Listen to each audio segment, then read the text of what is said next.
Let us open our Bibles today in the book of Isaiah, chapter 5, verse 20.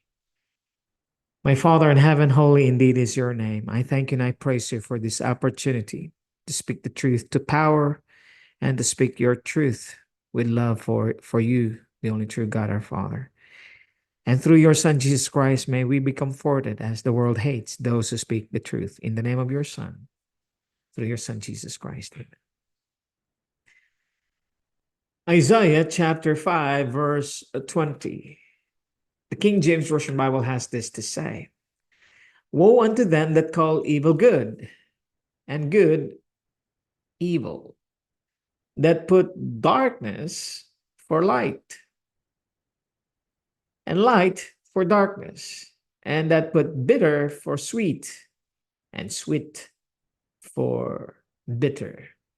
You see, friends, I cannot understand why the Seventh-day Adventist Trinitarians, they love to be seen, heard, or marketed as a church that welcomes all, a church that tolerates all, a church that loves all.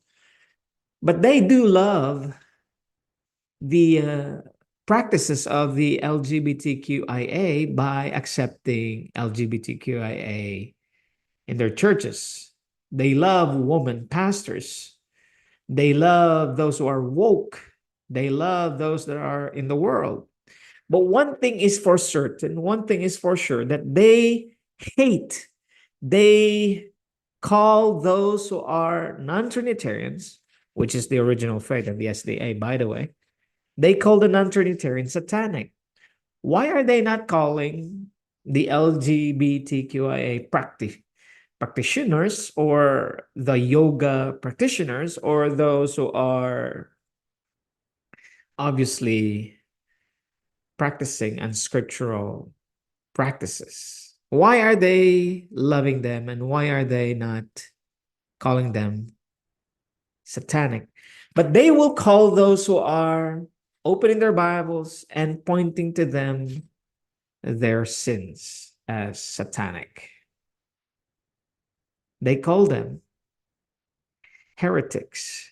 Why is it that they do not call those trans, those homo practitioners, like what they call the non-Trinitarians? You see, there is a double standard happening in the Seventh-day Adventist.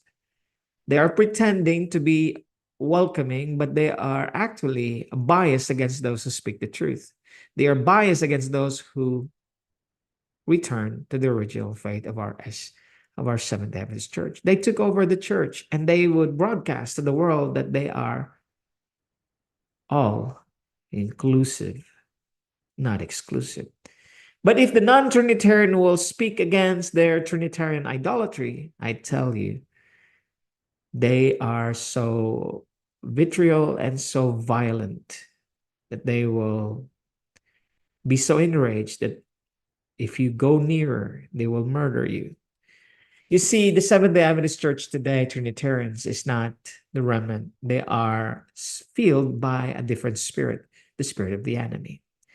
All the hypocrisies and pretensions are seen just to let people know that the church is all inclusive, but they are not. They are afraid of the truth, and they are afraid that those who are speaking the truth will drain their swamp, will drain their resources, will drain the churches, and that they will not continue their Trinitarian idolatry or worship. Dearly beloved, if you do not see why the Seventh-day Adventist Church is not the remnant, then evil has become good and good has become evil. You see, the Seventh-day Adventist Church were non-Trinitarians.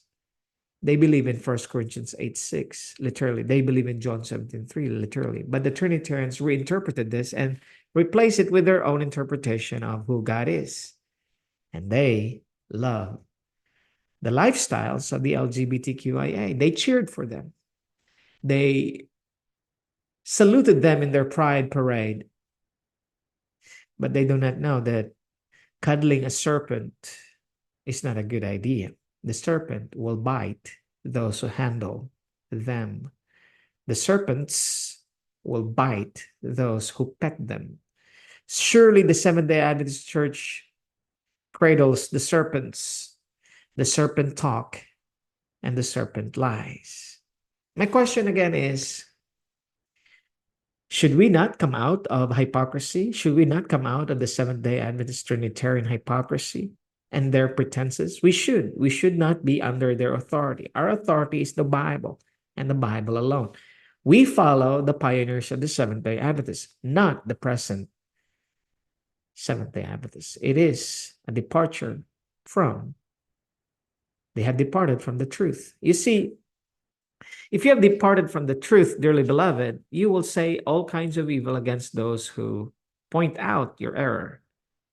But those who are living in sin, you will just turn a blind eye. May God our Father bless you and his Son be gracious to you now and forevermore. Amen.